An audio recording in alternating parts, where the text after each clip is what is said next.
আত্মসমৰ্পণ কৰিব চুমি বৰাই।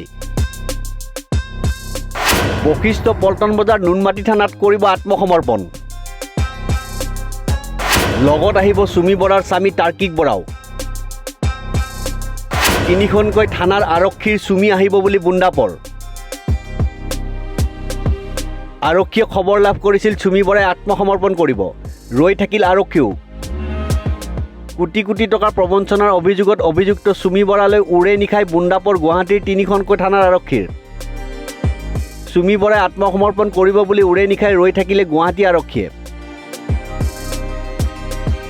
আৰক্ষীৰ সূত্ৰৰ পৰা লাভ কৰা খবৰ অনুসৰি বশিষ্ঠ পল্টন বজাৰ নুনমাটি থানাৰ কোনোবা এখন থানাত আত্মসমৰ্পণ কৰিব চুমি বৰাই। লগত আহিব চুমি বৰাৰ স্বামী তাৰ্কিক বৰাও। খবৰ পোৱাৰ পিছতে নিশা ব্যস্ততা বাঢ়িল আৰক্ষীৰো। তিনিওখন আৰক্ষী থানাতে নিয়োজিত কৰা হৈছিল অতিৰিক্ত আৰক্ষী বিষয়াও। দিনত কৰ্মৰত মহিলা আৰক্ষী বিষয়াও চেলিব্ৰিটি চুমি বৰাই আত্মসমৰ্পণ কৰিব বুলি ৰৈ থাকিল, কিন্তু চুমি নাহিল। আনহাতে চুমি বৰাক থানাত হাজিৰ হোৱাৰ বাবে চমন জাৰি কৰাৰ লগতে গুৱাহাটী আৰক্ষীক চমন প্ৰদান কৰিছে ডিব্ৰুগড় আৰক্ষীয়ে। গুৱাহাটী আৰক্ষীয়ে চমন লাভ কৰাৰ কথা এতিয়াও স্বীকাৰ কৰা নাই যদিও চুমি বৰাই আত্মসমৰ্পণ কৰিব বুলি বুন্দাপৰ দি আছে গুৱাহাটী আৰক্ষীয়ে। খবৰ অনুসৰি গুৱাহাটীত ঘনে ঘনে স্থান সলাই আত্মগোপন কৰি আছে চুমি বৰাই।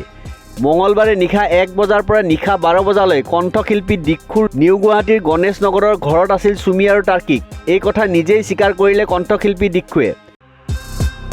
কিন্তু এতিয়া চুমি বৰা ক'ত আত্মগোপন কৰি আছে সেয়া হৈছে এটা ডাঙৰ প্ৰশ্ন।